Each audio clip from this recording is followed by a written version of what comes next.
Bismillahirrahmanirrahim. Assalamualaikum warahmatullahi wabarakatuh. Waalaikumsalam warahmatullahi wabarakatuh. Bagaimana kabar anak-anak? Sehat? Sehat. Baik.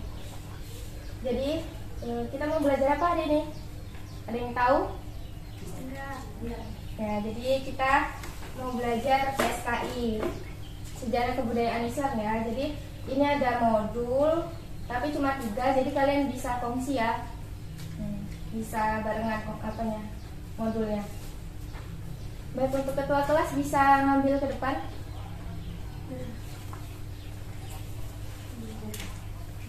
Bagikan ya.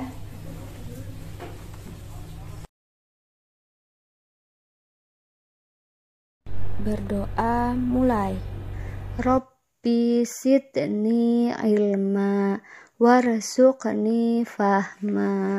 Ya baik, jadi sebelum kita mulai pelajaran, Ibu mau ngabsen dulu ya.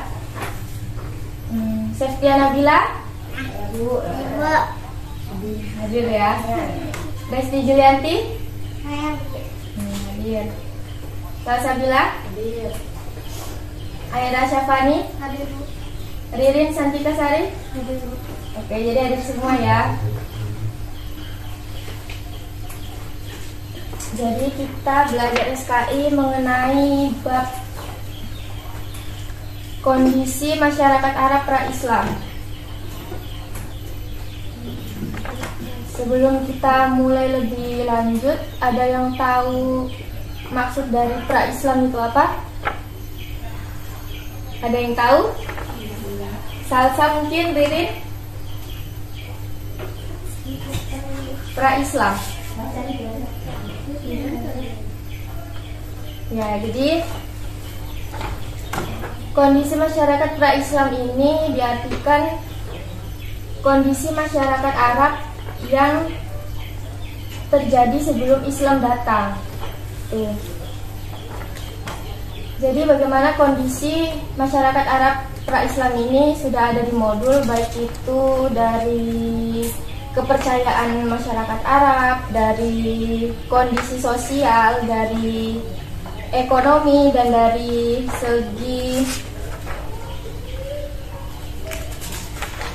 segi politik itu sudah ada di modulnya. Jadi sambil dijelaskan sambil disimak juga ya modulnya. Jadi kita langsung aja masuk ke yang pertama, kepercayaan masyarakat Arab pra-Islam. Di situ sebelum masyarakat Arab pra-Islam ini mereka menyembah apa? Berhala berbatu. Ya. Selain itu? Selain berhala, ada yang tahu menyembah apa lagi? Batu-batuan.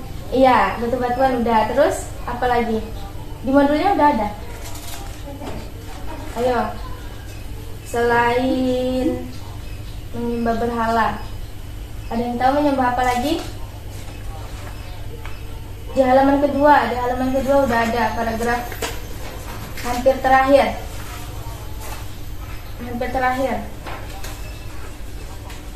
Menyembah jin. Terus? Malaikat anak Tuhan selalu berada.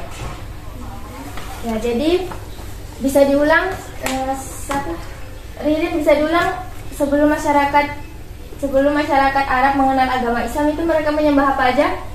Batu-batuan, berhala, jin, anak-anak Tuhan yang berjenis kelamin perempuan.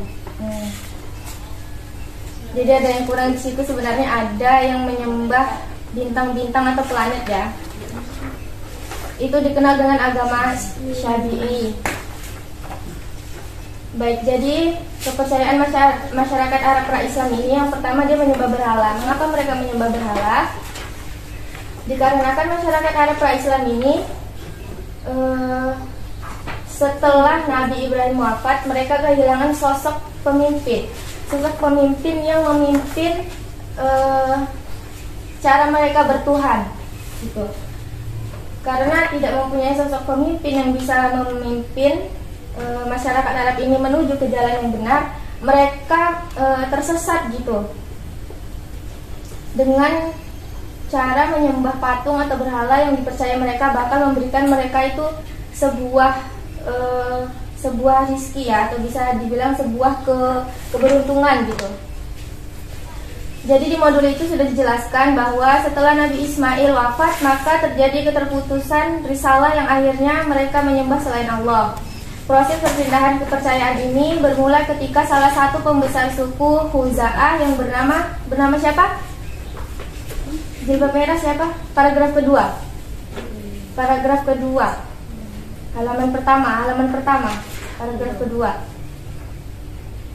Setelah menyembah selain Allah, proses perpindahan kepercayaan ini bermula ketika salah satu pembesar suku Khuza'ah bernama Amir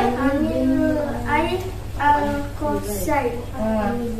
Jadi siapa itu Amir bin Lu'ay al-Khuzai? Dialah yang mengajarkan masyarakat Arab ini untuk menyembah berhala. Bagaimana tata caranya menyembah berhala? Dialah sosok orang yang mengajarkan masyarakat Arab ini untuk menyembah selain Allah. Nah, di sini dijelaskan di paragraf ketiga halaman pertama, Amir bin Lu'ay mengajarkan kepada masyarakat Mekah tentang tata cara menyembah berhala, sebagaimana dia belajar di negeri Syam, sehingga masyarakat meyakini bahwa berhala adalah perantara untuk mendekatkan diri pada Tuhannya. Kita lanjut yang kedua, materi yang kedua, yaitu kondisi sosial masyarakat Arab pra-Islam. Ada yang tahu bagaimana kondisi sosial masyarakat Arab pra-Islam? Ada yang mau baca? Ya.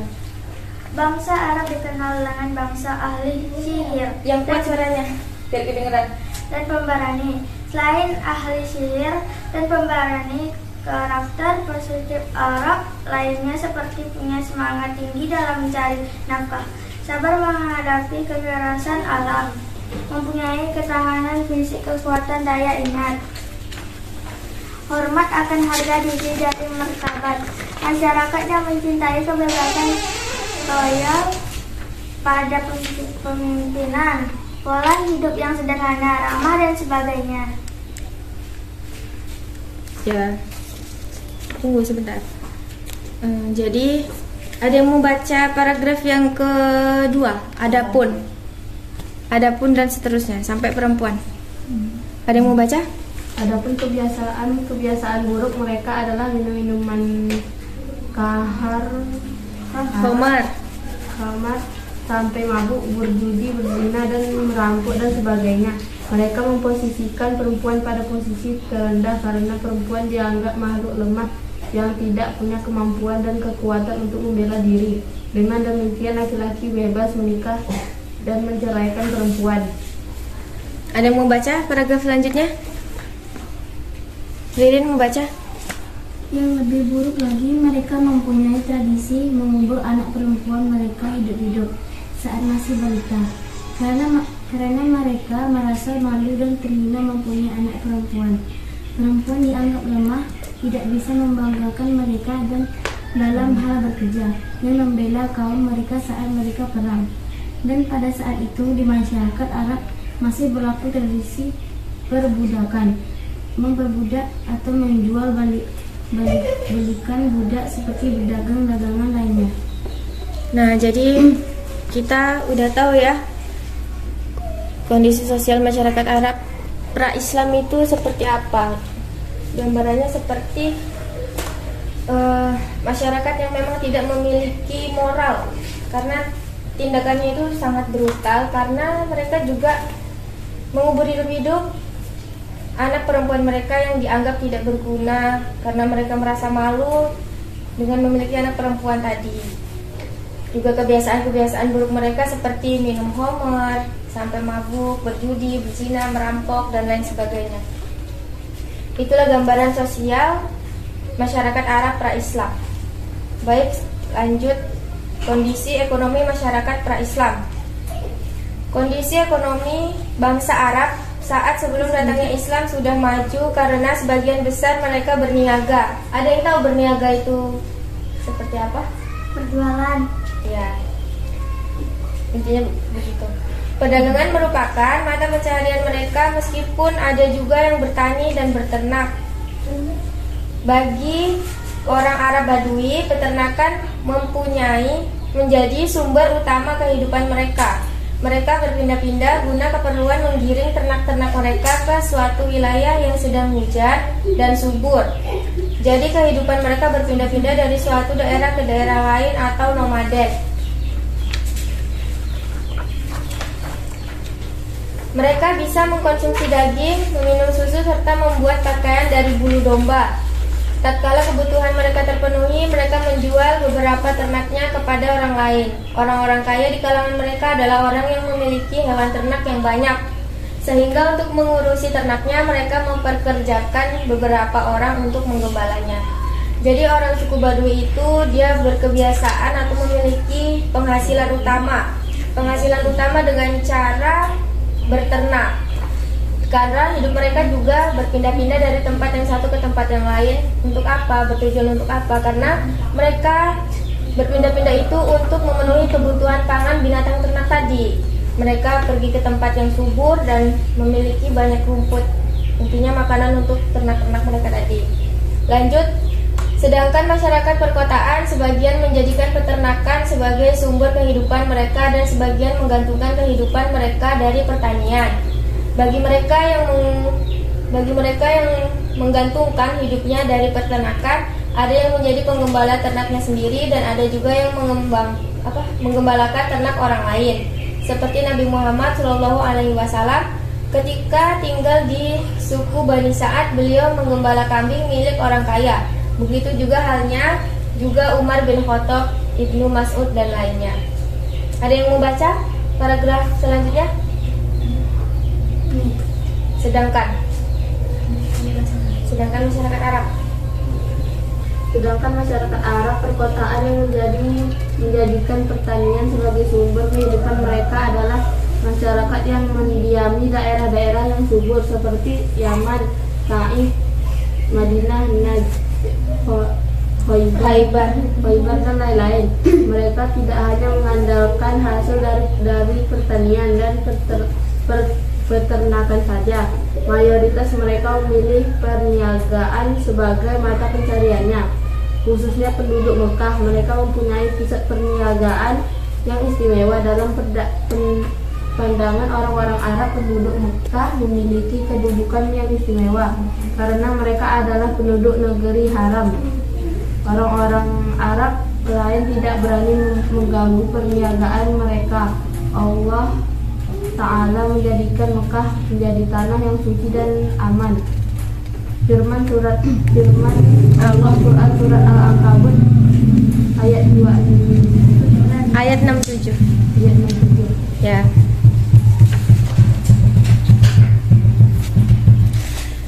Jadi bisa dimengerti ya kalau kondisi ekonomi masyarakat Arab pra-Islam itu kebanyakan mereka berternak karena sesuai dengan situasi dan kondisi geografis mereka gitu ya.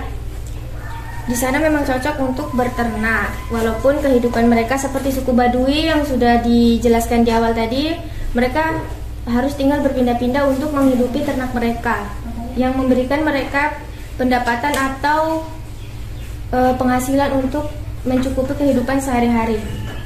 Baik, lanjut. Yang terakhir itu ada kondisi politik masyarakat Arab pra-Islam. Yang politik nomor 4.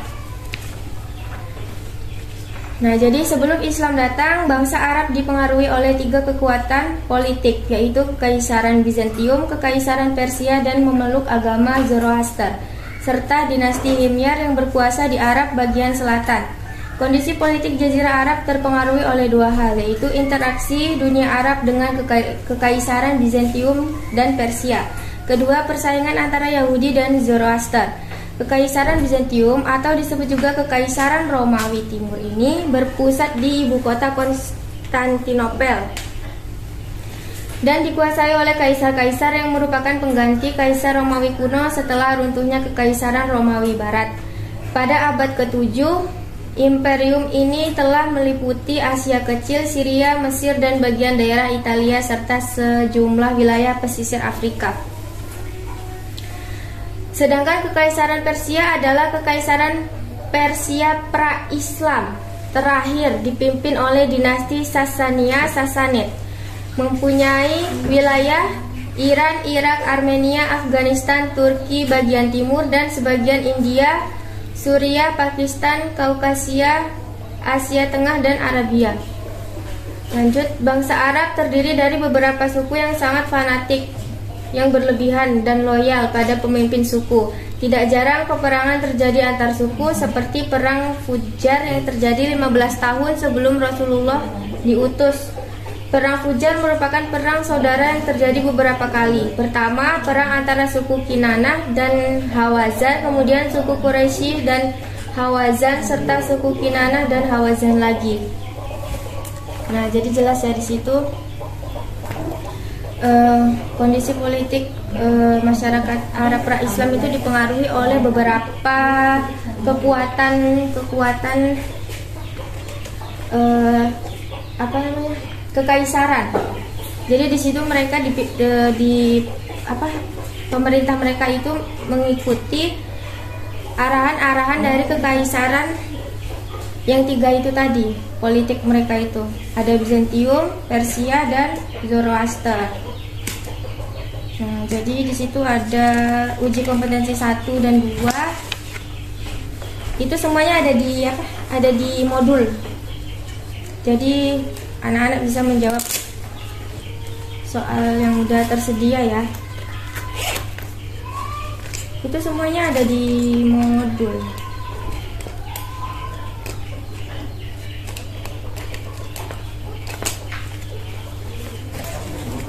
Atau kita menonton film dulu? Atau mau nonton film? Film terkait materi? Nonton dulu? Nonton dulu atau ngerjain dulu? Iya udah ngerjain dulu aja.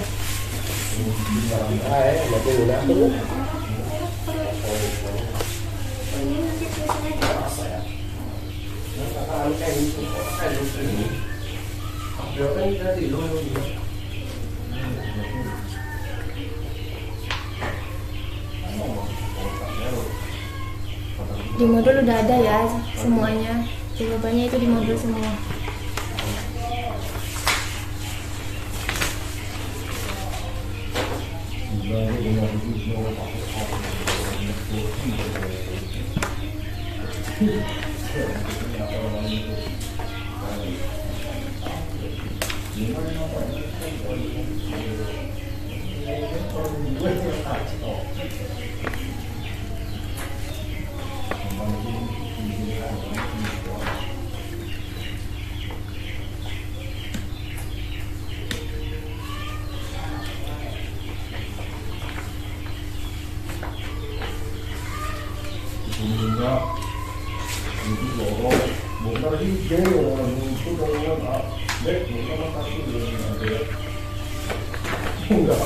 Enggak dari setengah di dalam ini adikku kan setengah adikku 3,7 setengah itu saya akan tak lain kalau tak boleh ini kalau baik warnanya asli.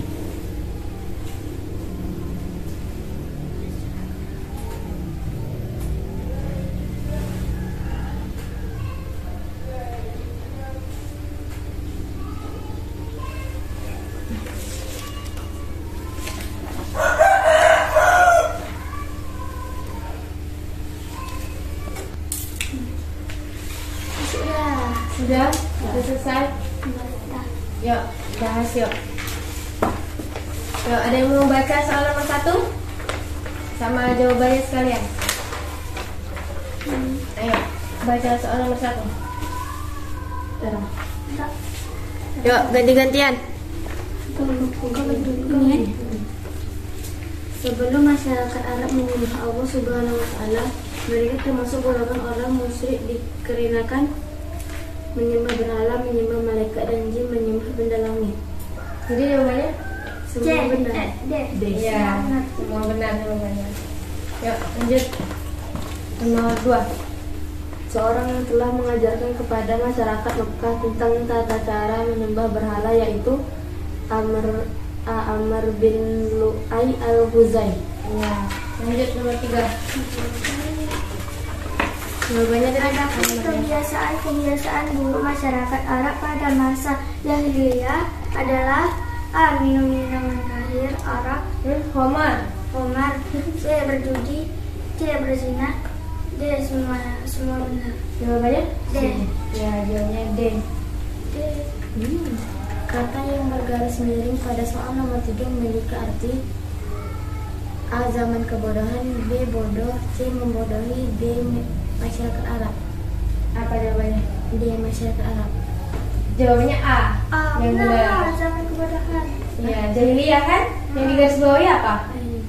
Yang digaris bawahi apa? Di soal nomor 3. Garis bawah yang miring. Jahiliyah kan? Berarti jawabannya A yang benar. Zaman kebodohan. Lanjut nomor 5. Sumber pendapatan utama masyarakat Arab Baduy yaitu dengan cara A. Berniaga. A. Jawabannya apa? A. Berternak jawabannya. Iya, berniaga. Berniaga atau berternak? Berternak. Baduy loh.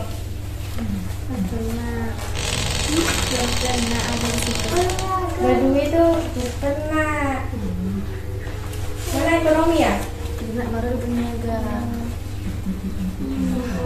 Nih, Salah satu kita. bagi orang Arab Baduy, peternakan menjadi sumber utama kehidupan mereka. Jadi jawabannya C ya. Lanjut yang esai. Siapa? Habis salsa siapa tadi? Sebutkan kita ke tiga kekuatan besar di bidang politik bangsa Arab sebelum Islam datang. Apa aja? Kekaisaran Bizantium, Kekaisaran Persia, Dinasti Himyar. Ya, jawabannya 3 itu ya. Kekaisaran Bizantium, Kekaisaran Persia, sama Dinasti Himyar. Lanjut nomor 2. Kekaisaran Bizantium atau disebut juga Kekaisaran Romawi Timur dipusat di ibu kota Konstantinopel. Konstantinopel ya, jawabannya itu. Nomor 3. Kekaisaran Persia adalah kekaisaran Persia pra-Islam terakhir dipimpin oleh dinasti Sasania. Ya. Apa dicatat betulnya berapa? Betulnya berapa? Salahnya berapa? Salah satu. Tapi ini salah dua. Salah dua. BS ini.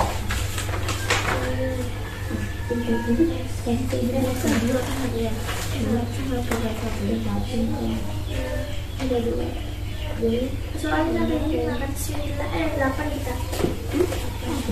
Benar kita 8. 10 enggak? 10 enggak soalnya? Ya soalnya 10. Tapi kira benarnya 8, salah 2. Yuk, masukkan nilai dulu ya. Sebut betulnya aja ya. Ya. Sebut jumlah betulnya aja. Udah enggak punya. Setia Nabila? Nggak ada ya. Nggak ikut ya. 6. Resti Julianti? Enggak, yang tadi itu kan. Salsabila? 6. 6. Betul 6? Bentar. Haira? Benar 8, salah 2. Ya kalian benar. Hadirin Santika Sari? Salah 3, benar 6. Benar 7. Kalah dengan SD. Sebenarnya namanya. Nah, jadi ada yang mau menyimpulkan pelajaran kita? Pelajaran kita kali ini. Ada yang mau menyimpulkan nggak? Apa? Kalau enggak, apa yang udah diingat? Apa yang udah diingat dari yang tadi kita belajar bareng? Apa? Dari sini kita dapat mengenal kondisi masyarakat Arab pra-Islam, Terus? tahu tidak menyembah berhala. Ya, terus? Karena menyembah berhala itu apa? Perbuatan apa yang dosanya itu tidak akan diampuni sama Allah sedikit pun. Apa itu namanya? Syirik. Nah, orang yang syirik itu dosanya nggak akan diampuni sama Allah, walaupun itu syirik kecil. Karena syirik itu terbagi menjadi 2, ada syirik asghar sama syirik kabir, akbar atau besar. Nah, syirik itu syirik asghar itu dimana kita itu misal kayak gini contohnya, kita sakit, terus kita pergi ke dokter atau yang sejenisnya yang ngobatin, terus kita percaya kalau kita ini sembuh karena si tangan dokter tadi itu. Nah kita percaya, terus kita gini, kita tuh iya aku sembuh karena dokter tadi ngomongnya kayak gitu kan. Itu salah, itu berarti kita udah percaya kalau kesembuhan itu dari tangan dokter tadi, padahal dokter tadi itu cuma perantara. Yang ngasih kita sembuh kan Allah kan, nggak mungkin dokter tadi ngasih kita sembuh, karena dokter itu cuma perantara. Nah itu syirik kecil. Kalau syirik akbar atau syirik besar ini, dia yang itu tadi menyembah berhala, menyembah api, menyembah bintang-bintang, planet gitu. Itu namanya syirik akbar, itu dosanya nggak akan diampuni sama Allah. Jadi udah jelas kalau perbuatan syirik itu sangat bahaya. Gitu. Ada lagi yang mau menyimpulkan? Atau nggak ada? Udah nggak ada? Nah, baiklah. Karena pembahasan kita udah selesai, jadi kurang dan lebihnya seperti itu mengenai kondisi masyarakat Arab pra-Islam. Seperti yang udah kita pelajari bersama-sama ya, bahwa kondisi masyarakat Arab pra-Islam ini memang sangat amat jauh dari kata benar, atau mereka sangat menyimpang, apalagi dari segi kepercayaan mereka, karena mereka itu menyembah berhala dan itu merupakan perbuatan syirik yang biasanya tidak akan diampuni oleh Allah. Baiklah, kita tutup pembelajaran kita pada pertemuan kali ini dengan membaca hamdalah bersama-sama. Alhamdulillahirabbil alamin. Baiklah, cukup sekian. Kurang dan lebihnya Ibu mohon maaf atas sebesar-besarnya. Terima kasih sudah mengikuti pembelajaran ini, berpartisipasi dengan baik. Semoga bermanfaat ilmunya. Akhiri, wassalamualaikum warahmatullahi wabarakatuh. Waalaikumsalam warahmatullahi wabarakatuh.